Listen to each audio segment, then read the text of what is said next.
Bonjour, vous êtes bien sur la chaîne Nourrir, Manger et je suis Bruno Parmentier.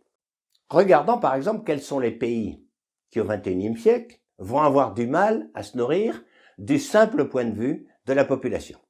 On peut voir par exemple que même en Afrique, le nombre d'enfants par femme a commencé à décroître sérieusement. Alors il est toujours à plus de 2 enfants par femme. L'Afrique continue à augmenter sa population. Enfin, les chiffres commencent à baisser. Alors, suivant les régions, plus ou moins, ça va prendre un peu plus de temps. Enfin, on peut estimer qu'au siècle suivant, au XXIe siècle, en Afrique, comme en Asie, comme en Europe, comme en Amérique, on sera autour de 2 enfants par femme et la population ne va pas continuer à exploser. Mais heureusement, parce qu'en Afrique, quand même, c'est quand même pas terrible, hein. Regardons par exemple ces 2 courbes. En 1950, au moment où commencent les indépendances africaines, il y a 2 fois plus de population en Europe qu'en Afrique. En Europe, c'est un peu plus de 500 millions, en Afrique, c'est 250 millions.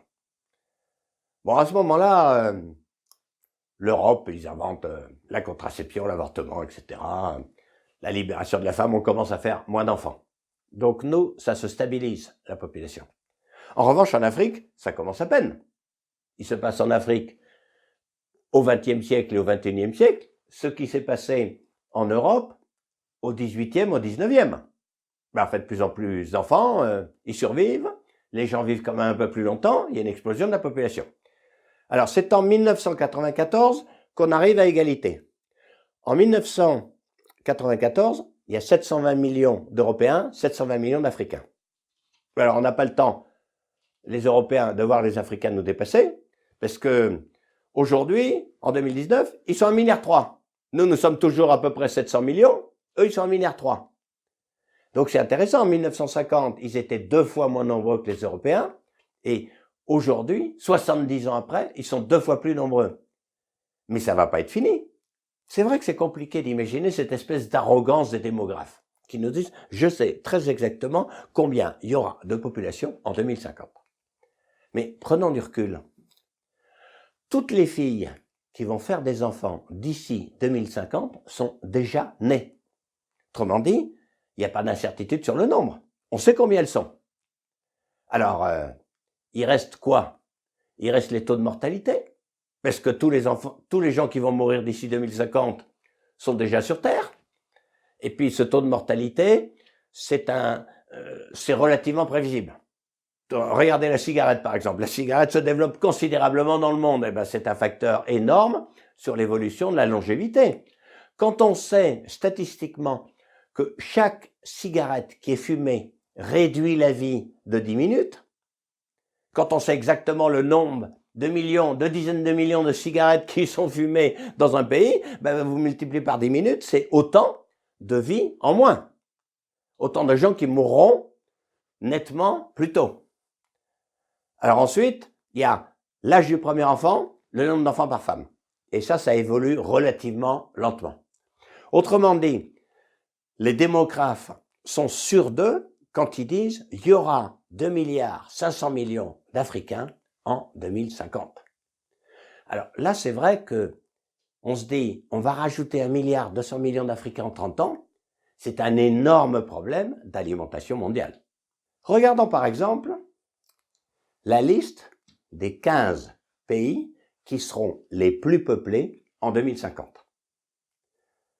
Alors déjà, c'est intéressant, l'Inde aura largement dépassé la Chine, puisqu'en Chine, ils arrêtent de faire des enfants, en Inde, ça continue. L'Inde sera de très loin le pays le plus peuplé. Mais en plus, si on regarde la densité par kilomètre carré, ce sera beaucoup plus difficile de se nourrir en Inde en 2050 qu'en Chine. Alors, le 3e pays qui sera le plus peuplé au monde, si toutefois il existe encore et qu'il n'a pas explosé, celui-là, il surprend. C'est le Nigeria. Le Nigeria aura plus de 400 millions d'habitants, ce sera le 3e pays le plus peuplé au monde. Donc, effectivement, il n'y a pas forcément énormément de problèmes en soi de surpopulation en Afrique, sauf au Nigeria, sauf au Rwanda et sauf en Égypte. Finalement, il n'y a que 3 pays réellement surpeuplés en Afrique. Donc dans ces 3 régions du monde, oui, il n'y a pas beaucoup de terres cultivables, il va y avoir énormément de gens. Il y a un énorme problème agricole et il y a un énorme problème de surpopulation. Il faut espérer qu'on réglera la surpopulation autrement que par des guerres meurtrières, comme il y a eu au Nigeria pour la guerre du Biafra, ou comme il y a eu au Rwanda pour la guerre entre les Tutsis et les Hutus. Mais ailleurs en Afrique, alors pourquoi on embête les Congolaises? La République démocratique du Congo, c'est un énorme pays, une superficie absolument gigantesque, ils sont très peu nombreux.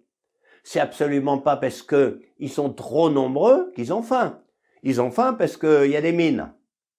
Bah oui, il y a du cuivre, du pétrole, du diamant, etc., des terres rares. Donc c'est un endroit où tous les gens du monde entier veulent aller chercher des matières premières. Il y a un État faible, il y a beaucoup de richesses, et ben voilà, ils se font la guerre depuis 40 ans. Alors pendant ce temps-là, ils mangent pas. Mais si on a faim en République démocratique du Congo, c'est pas du tout parce que les Congolaises sont irresponsables et font beaucoup d'enfants. Voilà un énorme pays. Quand on le regarde, la République démocratique du Congo, c'est l'équivalent en Afrique de ce qu'est le Brésil en Amérique latine. Ça devrait être un très grand pays exportateur de matières premières agricoles. Bon, malheureusement, compte tenu de la nature humaine, il faudra attendre la fermeture de la dernière mine de diamant, de la dernière mine de cuivre, pour que la République démocratique du Congo fasse vraiment ce qu'est sa vocation, de l'agriculture intensive. Mais on voit bien que la République démocratique du Congo, mais aussi l'Éthiopie, mais aussi l'Angola, c'est pas du tout des régions surpeuplées. Arrêtons d'embêter les Angolaises. Parce que où est-ce qu'elles sont, les vraies régions? Alors, ben, ça dépend. On peut regarder en Amérique latine, par exemple. Le Guatemala est surpeuplé. Guatemala, il y a beaucoup de montagnes, etc. Il n'y a pas beaucoup de terres. Et il y a déjà beaucoup de population. Donc, le problème de population de Guatemala, il est fondamental. Mais chez ses voisins, pas du tout. C'est pas du tout la même chose au Honduras, pas du tout la même chose au Nicaragua. Autrement dit, on ne peut pas raisonner globalement. Il y a plein de pays vides dans le monde. L'Argentine, par exemple. La Russie. Et puis, il y a quelques pays trop pleins. Donc, on ne peut pas raisonner pour le Bangladesh comme pour la Russie. On ne peut pas raisonner pour l'Argentine comme pour l'Égypte. Donc, chaque cas est un cas particulier. Mais il y a encore plus important. Où est la vraie surpopulation? Et ça dépend du niveau de vie.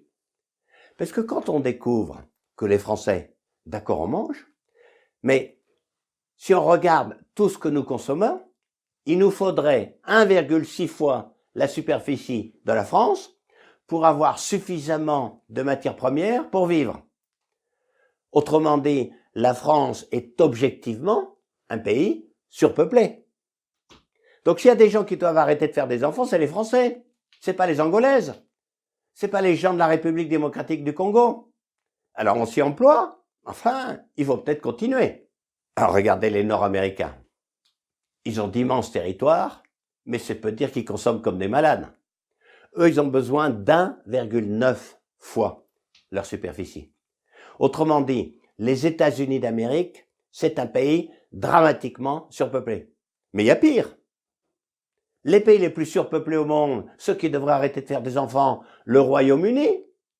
Le Royaume-Uni, lui, il consomme 3,5 fois sa surface. L'Italie, 4 fois. La Suisse, 4,2 fois. Le Qatar, 5,7 fois. Et alors, le summum du summum, le Japon.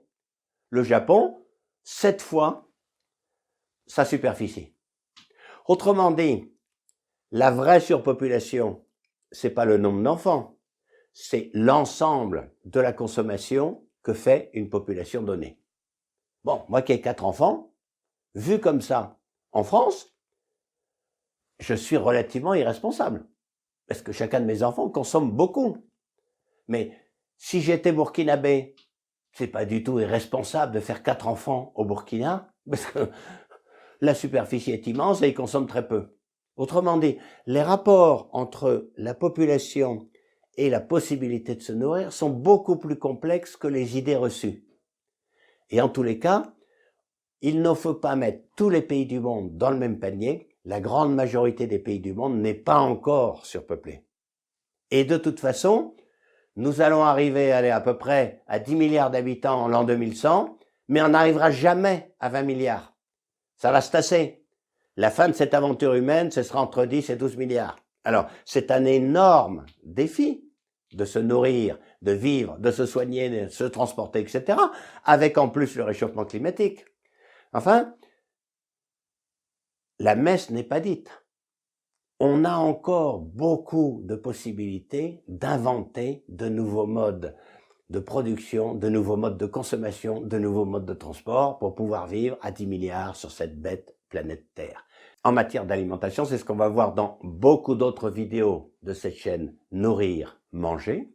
Rendez-vous avec d'autres vidéos expliquant en particulier d'autres contraintes et surtout quelles sont les solutions, comment on va faire pour se nourrir au XXIe siècle quand on sera 10 milliards d'habitants. Merci de votre attention.